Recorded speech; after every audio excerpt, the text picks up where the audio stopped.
A Igreja Batista, através do Ministério Palavra da Cruz, traz uma mensagem de Deus para o seu coração, na voz do pastor Cláudio Morandi. Vamos estar abrindo as nossas Bíblias, em nome do Senhor Jesus Cristo, em Hebreus, no capítulo 2, Hebreus capítulo 2, vamos ler aqui a partir do versículo, somente o versículo 3, Hebreus 2, verso 3, vamos estar lendo esse versículo, depois vamos ter uma palavra de oração, pedindo ao Espírito Santo que traga entendimento espiritual para nós, nesta manhã de segunda-feira, uma manhã muito especial, e também louvamos ao Senhor pela liberdade que Ele nos dá para abrirmos a sua Bíblia e termos esta plena liberdade para ouvirmos a sua palavra. Hebreus 2, verso 3, a Bíblia diz assim: como escaparemos nós se negligenciarmos tão grande salvação, a qual, tendo sido anunciada inicialmente pelo Senhor, foi-nos depois confirmada pelos que a ouviram, dando Deus testemunho juntamente com eles por sinais, prodígios e vários milagres, e por distribuições do Espírito Santo, segundo a sua vontade. O versículo 3, eu vou repetir, ele é muito importante, diz assim: como escaparemos nós se negligenciarmos tão grande salvação? Vamos ter uma palavra de oração nesse momento. Nosso Pai, em nome de Teu Filho Jesus, nós Te agradecemos, ó Pai, por todos aqueles que nos ouvem. Te louvamos, ó Pai, porque o Senhor está no controle de todas as coisas. Eu Te peço, Pai, para que o Senhor repreenda, em nome do Senhor Jesus Cristo, todos aqueles que se levantam contra a sua palavra, contra a sua verdade. Repreende toda ação do diabo, toda ação de Satanás, para que eles se calem, estejam completamente paralisados, enquanto a tua palavra estiver sendo ministrada. Meu Pai, abençoa aqueles que de fato têm tido o privilégio, a oportunidade de ouvir a tua palavra. Eu rogo para que o nome do Senhor Jesus Cristo seja glorificado nesta manhã tão especial.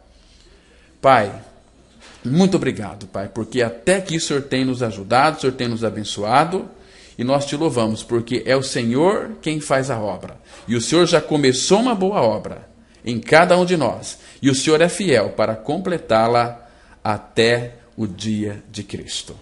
É no nome do Senhor Jesus que nós oramos, agradecidos. Amém. Queridos, esse texto aqui é uma advertência tremenda. Como escaparemos nós se negligenciarmos tão grande salvação? Por que essa tão grande salvação? Porque ela fala da encarnação de Cristo, ela fala da morte de Cristo, ela fala da ressurreição de Cristo, e também ela fala da entronização de Cristo. Então é uma tão grande salvação. Interessante que nessas crises de Cristo nós fomos incluídos em todas elas. Então louvado seja Deus, porque Ele nos incluiu no seu propósito. Agora nós temos que fazer uma pergunta e tentar respondê-la. Será que todo crente é salvo?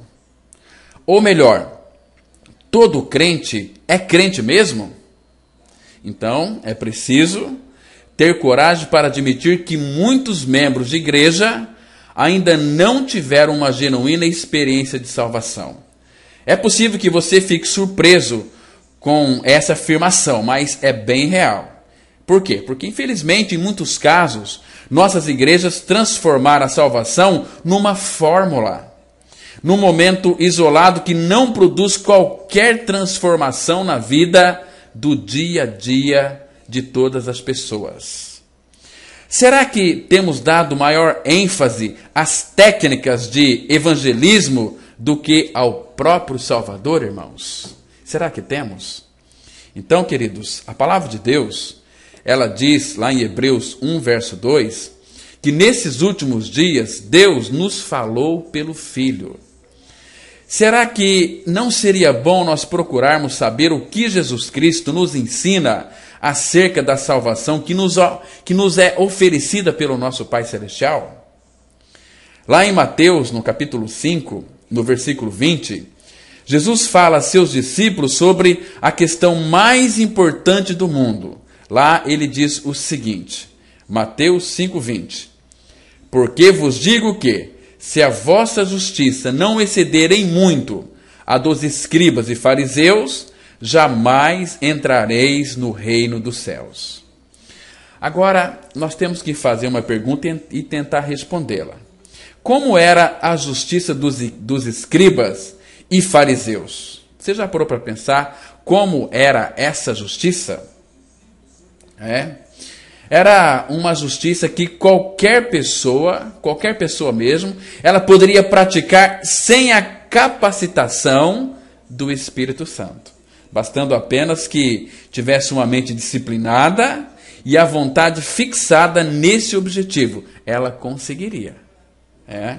Então, os escribas, os fariseus, eles jejuavam, a Bíblia diz que eles oravam, que lhe davam os seus dízimos fielmente, faziam abstinência de carnes, guardavam os dias santos e decoravam textos das Escrituras Sagradas. Tudo isso fazia os escribas e os fariseus. E além disso, meus irmãos, eles também demonstravam grande entusiasmo em conversar sobre questões de religião, de teologia. Mas qualquer uma pessoa pode viver assim sem precisar de uma capacitação especial do Espírito Santo. E eu conheço muita gente. Então, isso contém um ensinamento de tremenda importância para nós. Por quê? Porque é possível, meus irmãos, nós sermos perfeitamente ortodoxos em nossas doutrinas, diligentes em nosso evangelismo e dedicar-nos à obra missionária e também praticarmos zelosamente nossos atos religiosos, jejuarmos, orarmos, darmos o dízimo, mas estarmos fazendo tudo isso com a nossa energia natural, com a força da carne, a mesma com que antes servíamos ao diabo.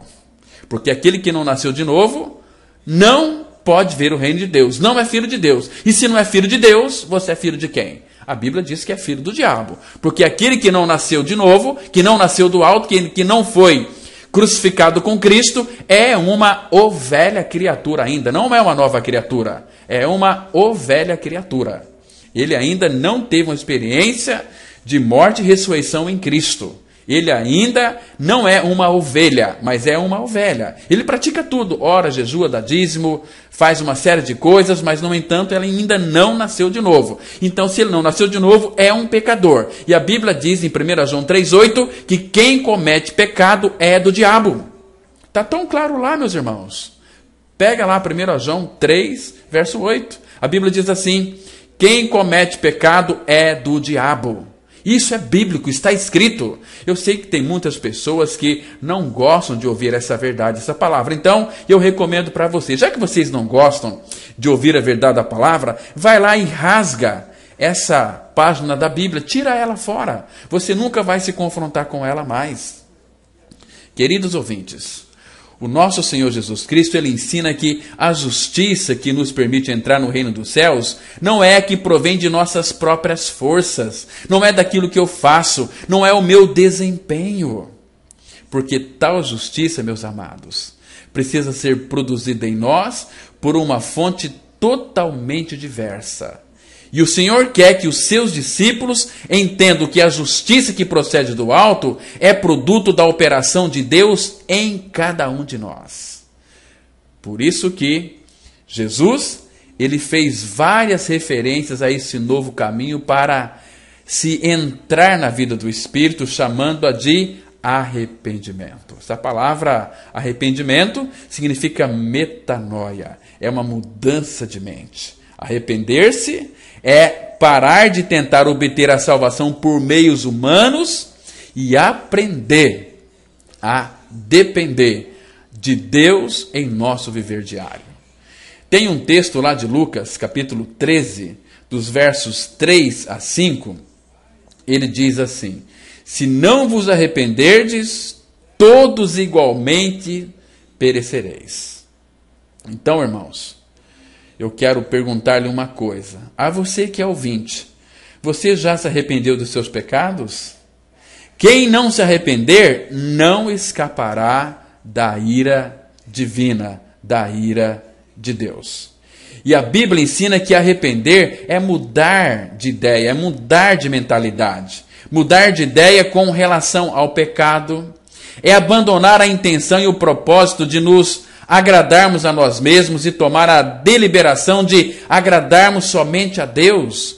É do arrependimento que procede toda a justiça e santidade. É do arrependimento. Então, é possível que o objetivo de vida de uma pessoa, sua meta, sua direção na vida seja agradar-se a si mesma. Agora, arrepender-se significa dar meia volta, virar as costas totalmente a essa meta. E a partir do momento em que alguém se arrepende, a sua intenção passa a ser agradar e glorificar a Deus e satisfazer somente a Ele. A salvação de que Jesus fala não implica em estarmos satisfeitos com Ele, mas sim em estar Ele satisfeito conosco. E Jesus só vai estar satisfeito conosco quando? É quando seu Filho Jesus vem habitar dentro do nosso coração. Somente isso, meus irmãos, é quando Ele vem habitar em nós. Está vendo por que é perigoso negligenciarmos o arrependimento, o passo inicial da salvação? Exatamente por causa disso. Queridos, como escaparemos nós se negligenciarmos tão grande salvação? Como? E o Pai só vai ter prazer em cada um de nós se dentro de nós estiver habitando Cristo. Lembra quando Jesus ele foi batizado lá no Jordão por João Batista? Qual foi a voz que se ouviu do céu? Este é meu Filho amado, nele eu tenho todo o meu prazer. Então, Deus tem prazer em nós quando o Filho dele, Cristo, vem habitar em nós. E por causa de Jesus Cristo habitando em nós, o Pai tem prazer em nós. Porque nós temos dentro do nosso coração a presença real e virtuosa de Cristo. E isto é tão maravilhoso. Isto é glorioso, irmãos, sermos habitados pelo Senhor. Lá em Mateus capítulo 18, nós vemos ali Jesus caminhando com seus discípulos. Estes tinham estado a discutir entre si sobre qual deles seria o maior no reino dos céus. E Jesus, para ilustrar ali o seu ensino a respeito da questão, chamou uma criancinha, pegou essa criancinha no colo e, voltando-se para os discípulos, disse para ele lá no versículo 3, em Mateus 18, 3, se não vos converterdes e não vos tornardes como crianças, de modo algum entrareis no reino dos céus. Irmãos, esse termo bíblico aqui, converter, significa virar-se. Então, o que Jesus estava dizendo aos seus discípulos era: embora vocês já tenham se arrependido de seus pecados, tenham crido em mim e me recebido, a verdadeira evidência de que realmente estou operando no coração de cada um de vocês será o fato de decidirem fazer sempre minha vontade, mesmo quando a de vocês for diferente dela.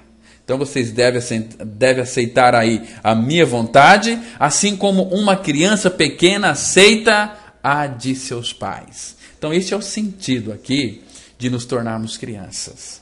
É por esse motivo também que o apóstolo Paulo nos dirige a seguinte exortação, lá em Romanos capítulo 12, verso 2. E não vos conformeis com este século, com este mundo, mas transformai-vos pela renovação da vossa mente. Irmão, nós temos que ter uma mente renovada todos os dias. Por quê? Porque se a nossa mente não for renovada, sabe o que vai acontecer? Nós nunca vamos experimentar qual seja a boa, perfeita e agradável vontade de Deus.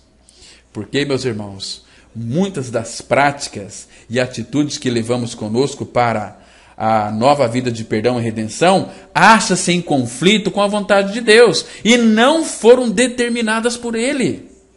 Então, a melhor evidência de que Deus está realmente operando em nós e nos virarmos, isto é, nos convertermos para que a vontade dEle prevaleça sempre que percebermos em nós uma atitude pecaminosa, incompatível com uma vida santa que Ele quer que eu e você nós tenhamos. Você está me compreendendo, meus queridos ouvintes? Digamos assim, por exemplo, que um crente esteja prestes a tomar uma decisão incorreta ou a iniciar um relacionamento ilícito. Ele está seguindo numa direção que Deus permitiu, mas não ordenou que seguisse. Mas de repente o Espírito de Deus o detém, ele diz ao seu coração: não faça isso. Agora, se ele for realmente filho de Deus, ele irá virar-se e vai seguir no rumo que o Senhor determinou para ele. Porque ele vai nos ensinar, irmãos. Quer ver só? E sobre a vista dele, ele vai nos dar conselho. Se você estiver conectado com Cristo. A palavra fala lá, por exemplo, no Salmos 32, versículo 8. Instruir-te-ei e te ensinarei o caminho que deves seguir, e sob as minhas vistas te darei conselho. Ele vai nos instruir, vai nos ensinar o caminho que devemos seguir, e sob as vistas dele, ele mesmo, diz a palavra, nos dará conselho. Isto é maravilhoso, irmãos.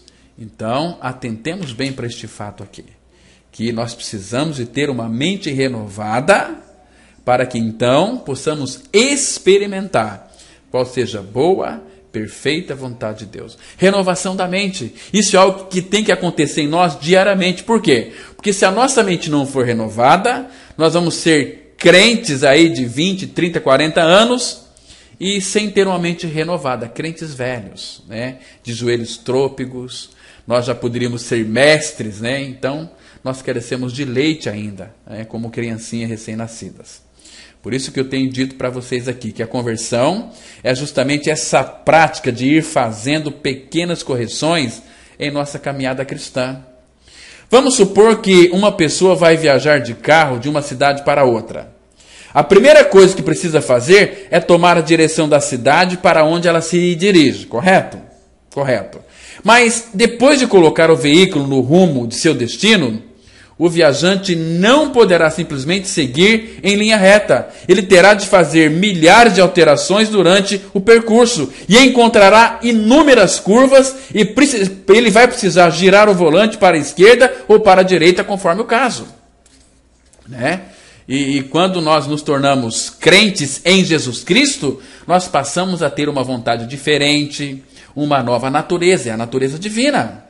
E a nossa meta de vida, doravante, é agradar a Deus, e a melhor evidência de que Ele realmente está operando em nosso coração é o fato de corrigirmos o curso todas as vezes que percebemos que nós estamos tomando um rumo que não é da sua vontade.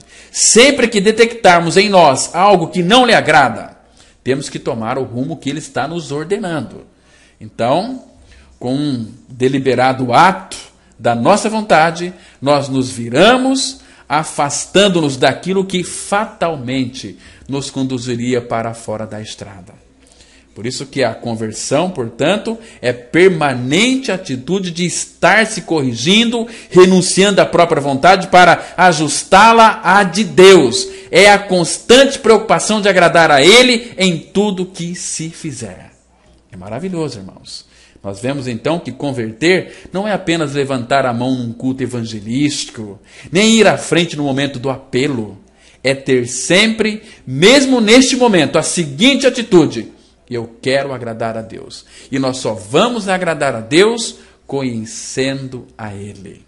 Destas coisas, Ele se agrada.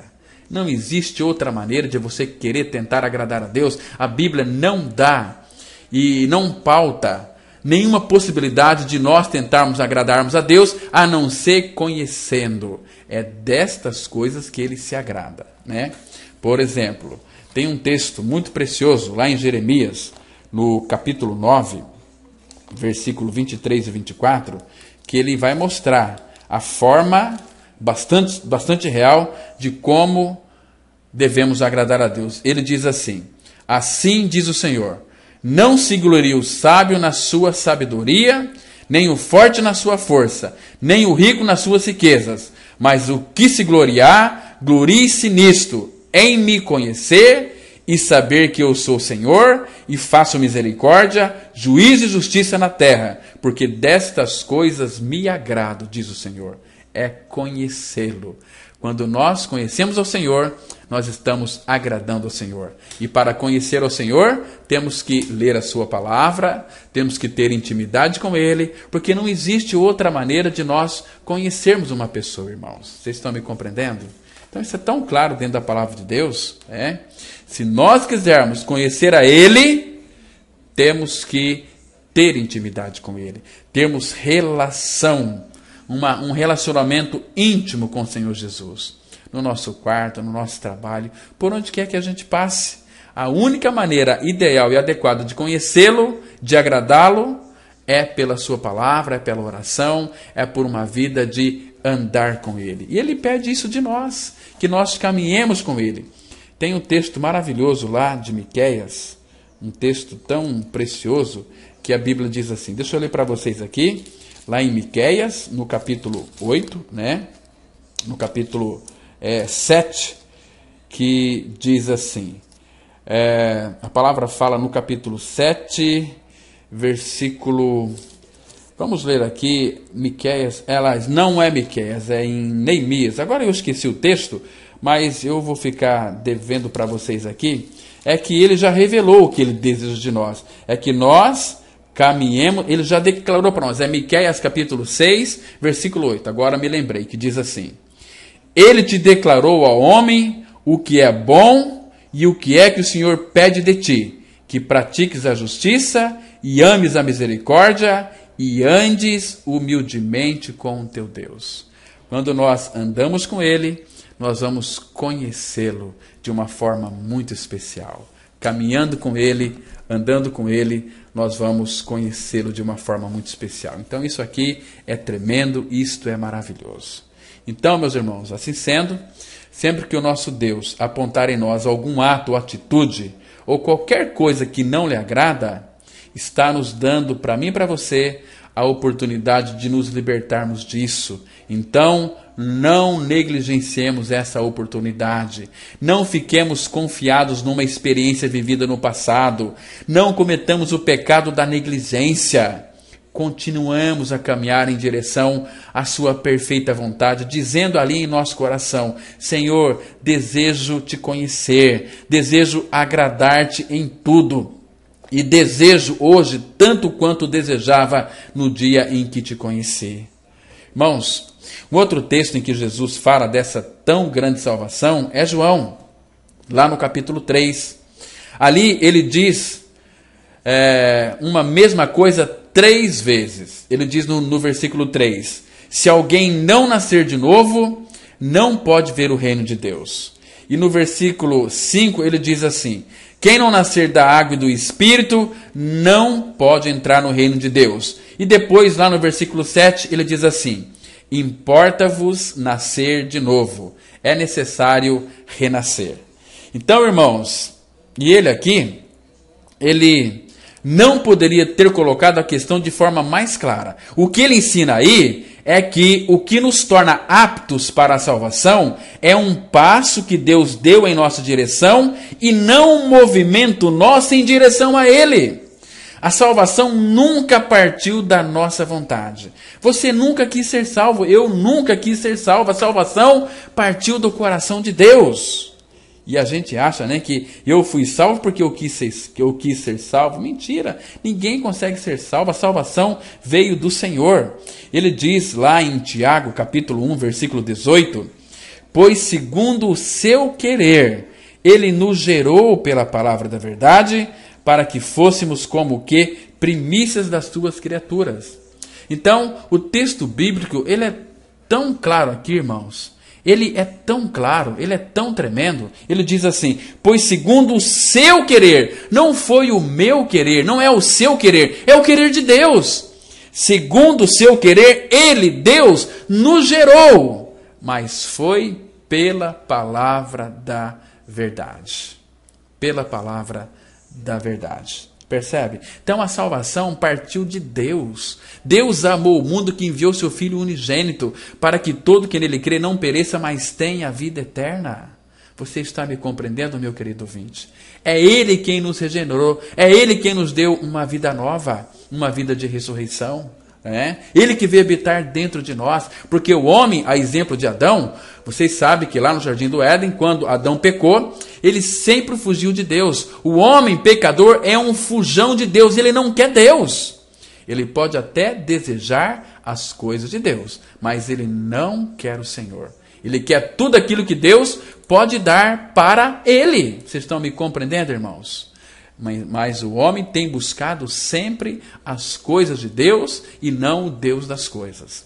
Quando nós buscamos o Deus das coisas, as coisas dele também serão nossas. Você está me compreendendo? Porque se você é filho de Deus, você é herdeiro do Pai, herdeiro de todas as coisas. E a Bíblia vai dizer para nós de uma forma tão especial, lá em Romanos, no capítulo 8, no versículo 16 e 17, que diz assim: o próprio Espírito testifica com o nosso Espírito que somos filhos de Deus.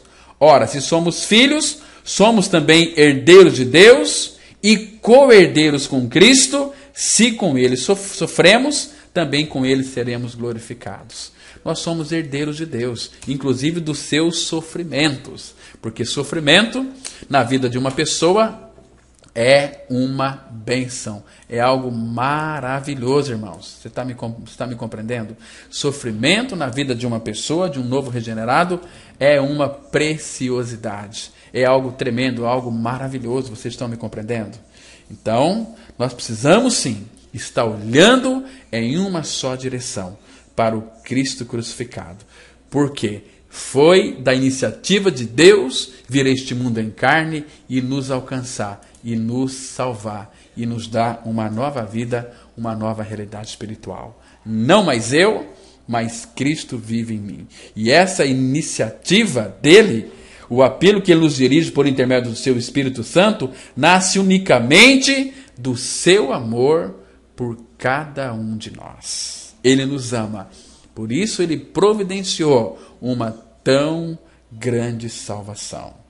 Então, meus irmãos, para que não percamos de vista os fatos, nós precisamos lembrar que nós também temos de fazer um movimento em direção a Ele após o chamado do Espírito Santo em nosso coração. Nós temos de nos arrepender com o arrependimento que Ele nos dá para nos arrepender. Porque ninguém vai conseguir se arrepender se Ele não nos dá o seu próprio arrependimento. E o arrependimento, todos nós sabemos que como que nós vamos nos arrepender? É pela sua bondade. É a bondade de Deus em nós, operando em nós, é quem vai nos conduzir ao arrependimento. Por exemplo, aquele texto tão glorioso de Romanos, capítulo 2, verso 4, a Bíblia diz assim, vai mostrar de uma forma tão clara, tão explícita, como que nós vamos nos arrepender. A Bíblia diz assim, Romanos 2, verso 4, ou desprezas a riqueza da sua bondade e tolerância e longanimidade, ignorando que a bondade de Deus é que te conduz ao arrependimento. O que isso significa? Então, nós só vamos se arrepender quando nós enxergarmos a bondade de Deus revelada na cruz em Cristo. Que grande amor nos tem concedido o Pai, meus queridos ouvintes, a ponto de nós sermos chamados filhos de Deus. Quando nós vemos este grande amor do Pai, este grande amor de Deus, revelado lá na cruz em Cristo, como que uma pessoa não vai se arrepender? E o arrependimento é concedido, que a bondade dele é que nos conduz, é que nos impulsiona, é que nos leva a um verdadeiro arrependimento. Lá em livro de Atos, no capítulo 5, aqui vai mostrar de uma forma tão clara o que é o nosso Pai quem dá para nós o arrependimento. Atos capítulo 5, verso 32, 30 e 31. A Bíblia diz assim, o Deus de nossos pais ressuscitou a Jesus, a quem vós matastes, pendurando no madeiro. Deus, porém, com a sua destra, o exaltou a príncipe e salvador, a fim de conceder a Israel o arrependimento e a remissão de pecados. Eu quero que você olhe para Atos 5,31, que fala que Deus, com a sua destra, o exaltou a príncipe e salvador. A quem? A Cristo, não foi? Para qual finalidade? A fim de conceder, a fim de dar a Israel o arrependimento e a remissão de pecados.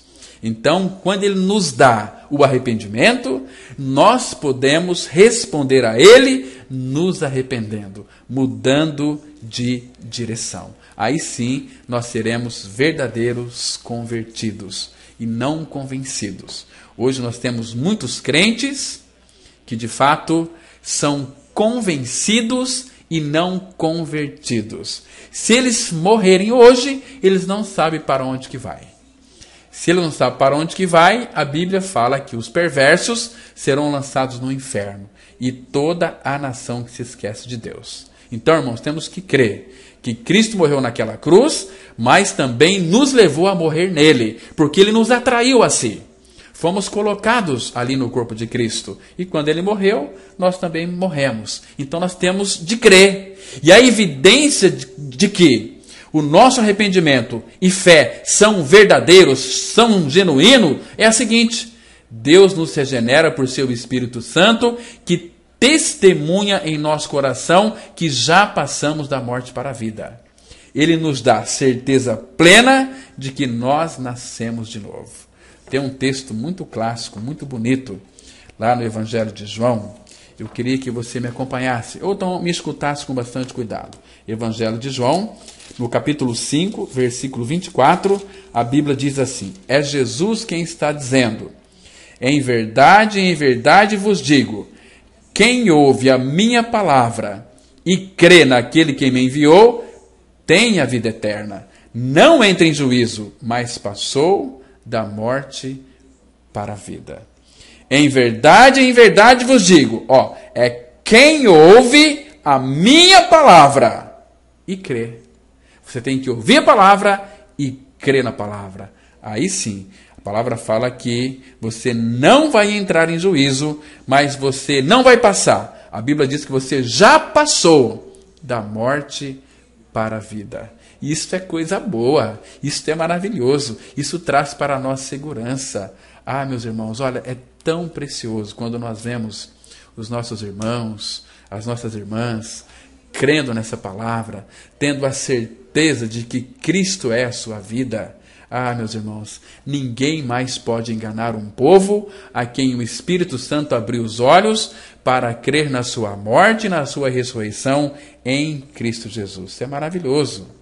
Então, essa altura aqui do campeonato, seria desastroso cometer o pecado de negligenciar a salvação. A Bíblia fala: como escaparemos nós se negligenciarmos uma tão grande salvação? Então nós precisamos ter certeza absoluta de que nos arrependemos, rejeitando a todo instante a justiça produzida por nossos próprios esforços e buscando a que vem de Deus através da operação soberana e sobrenatural do Espírito Santo em cada um de nós. Mas talvez alguém possa fazer uma pergunta: Pastor Cláudio, como isso ocorre? Lá no Evangelho de João, há o relato de uma ocasião em que Jesus, ele conversava com um grupo de pessoas que queriam aclamá-lo como seu rei. Desejavam ser discípulo dele, mas pediram-lhe uma prova, um sinal, um milagre, por exemplo, ali para comprovar que era quem ele declarava ser. Ao que Jesus respondeu para eles, lá em João 48-54. Eu não vou ler todo, mas lá ele disse assim: quem comer a minha carne e beber o meu sangue tem a vida eterna, e eu o ressuscitarei no último dia. Queridos, salvação então não é apenas Cristo na cruz ou no túmulo, mas Cristo ressuscitado dentre os mortos, assentado no trono, derramando sua vida eterna sobre nós. É Cristo em vós. Colossenses 1:27. Cristo em vós, a esperança da glória. Irmãos, é uma união entre nós e Cristo, uma união tão perfeita que é como se tivéssemos comido a sua carne e bebido o seu sangue. É uma união em que ele se torna carne de nossa carne e sangue de nosso sangue. Ele se liga a nós e nós o recebemos. A salvação não é algo que nos vem dele, mas sim que temos nele. Ele quer estar em nós, quer ser a minha e a sua vida. É isso que a palavra de Deus está nos ensinando nesta manhã, meus irmãos. Que a salvação não vem dele, a salvação é ele próprio. Por isso que temos que confessar, Gálatas 2:20, já estou crucificado com Cristo, e vivo não mais eu, mas Cristo vive em mim. Não mais eu, mas Cristo vive em mim. Você me compreende, irmãos? Esta preciosidade, não mais eu, mas Cristo, Cristo em vós, a esperança da glória. Agora, se alguém estiver meio aí desiludido com o cristianismo, eu quero sugerir-lhe que você examine o seu próprio coração. Será que você não está ignorando algo que Deus deseja ensinar para você? Talvez você pode afirmar o seguinte: o Senhor Jesus Cristo é a minha salvação? Davi, ele entendia claramente esse fato, pois ele exclamou lá no Salmo 27:1, o Senhor é a minha luz e a minha salvação. Queridos, Cristo é nosso Salvador não porque se acha no céu, mas porque, vivendo em nós, Ele é a nossa salvação. A salvação é Ele, a salvação é uma pessoa, é Cristo. Assim como Ele falou aos judeus sobre essa tão grande salvação, também nos fala hoje, nesses dias do fim, dizendo ainda o seguinte, lá em João, capítulo 12, verso 24 a 26, Jesus diz assim: em verdade vos digo, se o grão de trigo caindo na terra não morrer, fica ele só. Mas se morrer, produz muito fruto. Quem ama a sua vida, perde-a. Mas aquele que odeia a sua vida neste mundo, preservá-la-á para a vida eterna. Se alguém me serve, siga-me. E onde eu estou, ali estará também o meu servo. E se alguém me servir, o Pai o honrará. Está vendo? Nós servimos a Cristo e não a Deus. Ele falou aqui, se alguém me servir, o Pai o honrará. Tem muita gente, eu sou servo de Deus. Você vai ser servo de Deus, vai continuar sendo servo de Deus e vai morrer, vai para o inferno, porque você nunca foi um filho de Deus. Ser servo de Deus é uma coisa, ser filho de Deus é uma coisa. Vamos supor que você tenha nascido comigo. Eu sou um grande fazendeiro, né? Eu tenho aí uma propriedade muito grande e você nasceu lá na minha casa, mas você não é meu filho, né? Você é filho aí daquele que trabalha para mim. Você vai me servir aí seus 30, 40, até 60 anos, não sei. Mas quem vai herdar as minhas propriedades é o meu filho e não o meu servo. Você está me compreendendo? Tem muitas pessoas que são servas de Deus. Queridos, nós não servimos a Deus, nós servimos a Cristo. Somos filhos de Deus, Ele é o nosso Pai. Tá certo? Por isso que essa tão grande salvação que Cristo ele adquiriu para nós, pagando um preço tão elevado, implica sempre em seguir a Ele. Até onde o Senhor Jesus foi por nossa causa, irmãos? Até onde Ele foi? Ele foi até a cruz. Ele foi crucificado no meu e no seu lugar. Mas lá na cruz Ele também nos incluiu na sua morte. Nos fez participantes da sua morte. Porque como um grão de trigo, Ele cai na terra e morreu. Sabendo que se não passasse pela crucificação, continuaria sendo um grão só. Ele sabia que o Pai o enviaria ao mundo com esse objetivo. E por essa razão, Ele teve de morrer na cruz para produzir muitas outras sementes. E aqueles que creem nele e vivem neste mundo como ele viveu, são fruto do seu amor. E vai produzir fruto para Deus. Está me entendendo, amados? Fruto do seu amor. Então é importante nós sabermos que o Senhor, em seu ministério terreno, ele mencionou a palavra cruz apenas 3 vezes. E sempre relacionando-a aos seus discípulos. Né? Depois você pode ler os textos lá em Mateus 10, 38, lá em Mateus 16, 24, lá em Marcos 8, 34, em Lucas 9, 23, em Lucas também 14, verso 27. Foi às vezes que Jesus mencionou a palavra cruz para os seus discípulos e relacionava essa cruz com eles, dirigindo-se ali aos 12, lá em Lucas 14, 27, Aliás, lá em Mateus 10:38, ele disse o seguinte: e quem não toma a sua cruz e vem após mim, não é digno de mim. Mateus 10, verso 38. Irmãos, e há mais duas ocasiões em que ele deixa bem claro que quem não tomar a sua cruz e vier após ele, não pode ser o seu discípulo. Não pode ser. Agora, aqueles que ouviram Jesus dizer essas coisas, não entenderam o sentido com que ele empregou a palavra cruz nesse contexto. E os cristãos de hoje também não o entendem. Amados, tomando a cruz, isto é, identificando-nos com ele em sua morte diariamente, não somente somos libertos do pecado e do inferno, mas também do domínio deste mundo em que nós vivemos.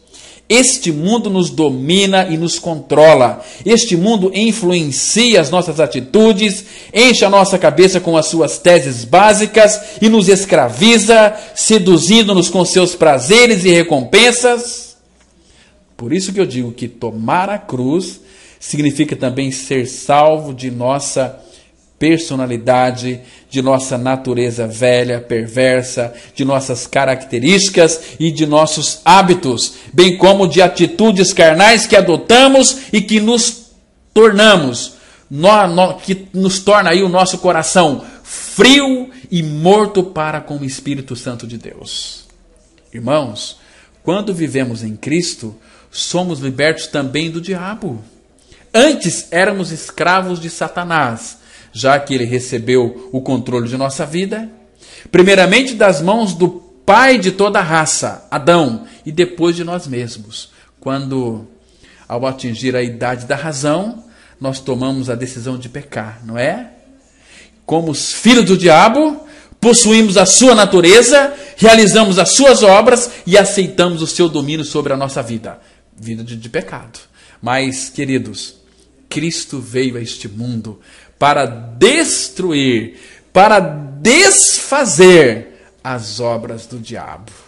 Vamos dar uma olhada em Hebreus, capítulo 2, verso 14 e 15, que diz assim: visto, pois, que os filhos têm participação comum de carne e sangue, destes também ele igualmente participou, para que, por sua morte, destruísse aquele que tem o poder da morte, a saber, o diabo, e livrasse todos que, pelo pavor da morte, estavam sujeitos à escravidão por toda a vida.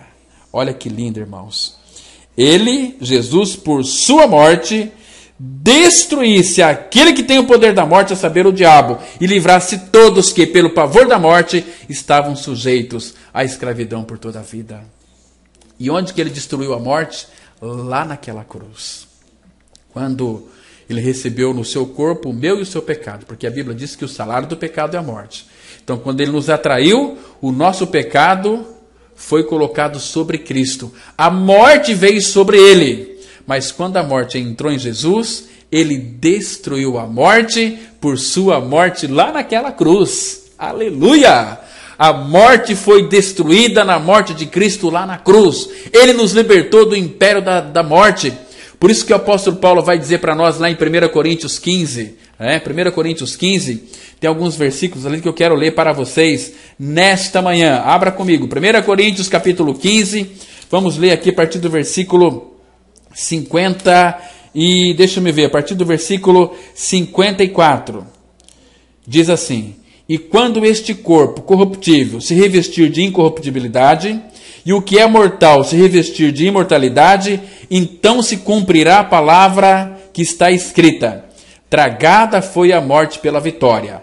Onde está, ó morte, a tua vitória? Onde está, ó morte, o teu ferrão? O ferrão da morte é o pecado, e a força do pecado é a lei.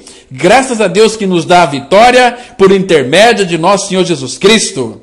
Irmãos, ele diz aqui no versículo 58: portanto, meus amados irmãos, sede firmes, inabaláveis e sempre abundantes na obra do Senhor, sabendo que no Senhor o vosso trabalho não é vão. Tem muitos aí, esses crentes de mequetrefe, que hoje está numa igreja, amanhã está na outra, domingo da noite está numa igreja, domingo de manhã está numa outra igreja. São crentes perdidos, que não têm uma identidade ainda, que nunca passaram pela cruz, às vezes conhecem muito bem a mensagem da cruz, mas eles não se decidem, não tomam atitude. O que é igreja? Igreja são aqueles que passaram pela cruz, que morreram e ressuscitaram, que creram nessa verdade. Estes são igreja. Outras mensagens não vai satisfazer o coração daquele que creu em sua morte e ressurreição em Cristo. Tudo mais é religião, tudo mais é uma arapuca, tudo mais é uma série de doutrinas e regras. Ah, mas eu gosto porque ali ensina a Bíblia de uma forma diferente. Então vai. Não fica aí com duplicidade. A Bíblia diz que Deus odeia a duplicidade. Vocês têm que estar num local onde você conheça os seus irmãos, que você possa amar os seus irmãos. Mas você não quer compromisso com o Senhor, não quer compromisso com a sua palavra, não quer compromisso com a sua igreja. Quem não tem compromisso com Cristo, não tem compromisso com a sua igreja, porque a igreja são todos aqueles que nasceram de novo, que foram batizados em um corpo. Agora tem uma série de crentes aí que tem como que comichão nos ouvidos. Eu quero ouvir aqui, eu quero ouvir lá. Não se decidem. Queridos, como escaparemos nós se negligenciarmos uma tão grande salvação?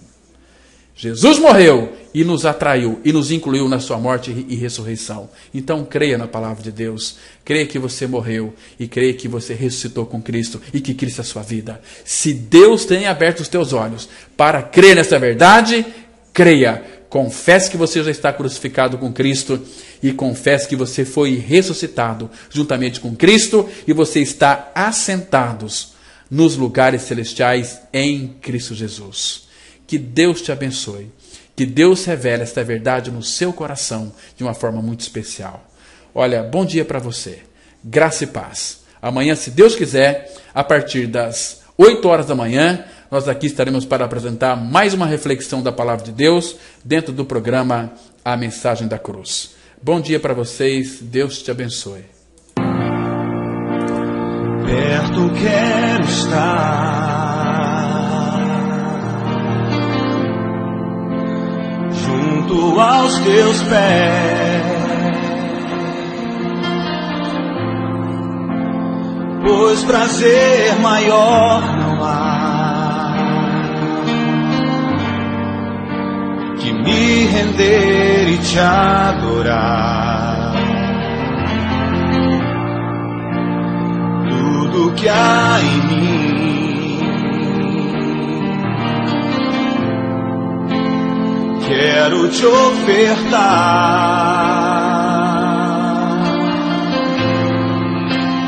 mas ainda é pouco, eu sei, se comparado ao que ganhei.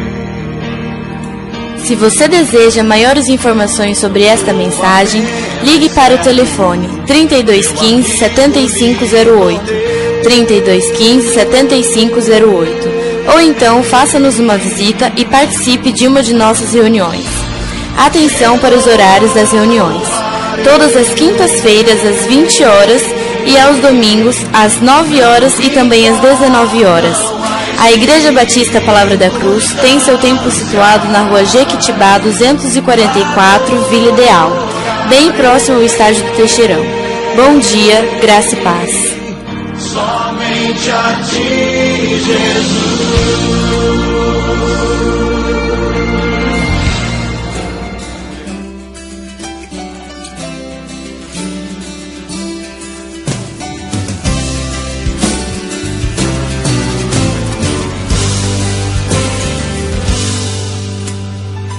Se meu povo me escutasse e me servisse com integridade, eu abriria as janelas do céu e lhe daria o trigo mais fino. Ah, se meu povo que me adora me adorasse acima de tudo, com o mel puro da rocha o sustentaria. A palavra de Deus é fiel e jamais ela volta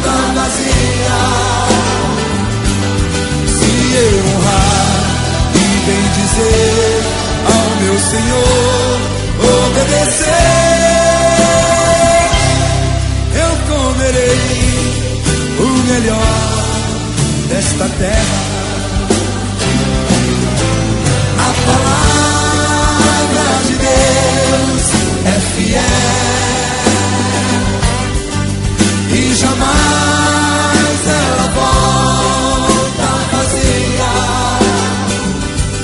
Se eu honrar e bem dizer ao meu Senhor, obedecer,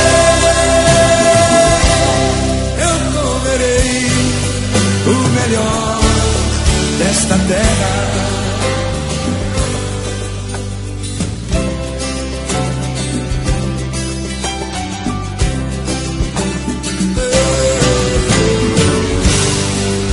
Cante comigo. Ah, se meu povo me escutasse e me servisse com integridade, eu abriria as janelas do céu e lhe daria o trigo mais fino. Assim meu povo que me adora, me adorasse acima de tudo, com o mel puro da rocha o sustentaria. Levante as suas mãos e cante comigo a palavra de Deus. A palavra de Deus é fiel e jamais ela volta vazia. Se eu honrar e bem dizer ao meu Senhor, obedecer, eu comerei o melhor desta terra. A palavra de Deus é fiel. A palavra de Deus é fiel. Exalta o Senhor e jamais ela volta vazia. Se eu honrar e bem dizer ao meu Senhor, obedecer, eu comerei o melhor desta terra. A palavra, canta igreja, é fiel. Abra sua voz e jamais ela volta. Se eu honrar e bem dizer ao meu Senhor, obedecer, eu comerei o melhor desta terra. Se eu honrar e bem dizer ao meu Senhor, obedecer, eu comerei o melhor desta terra.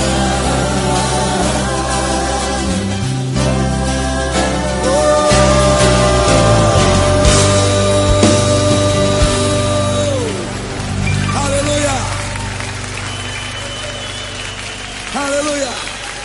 Quem crê nessa palavra? Suas duas mãos assim aos céus. A palavra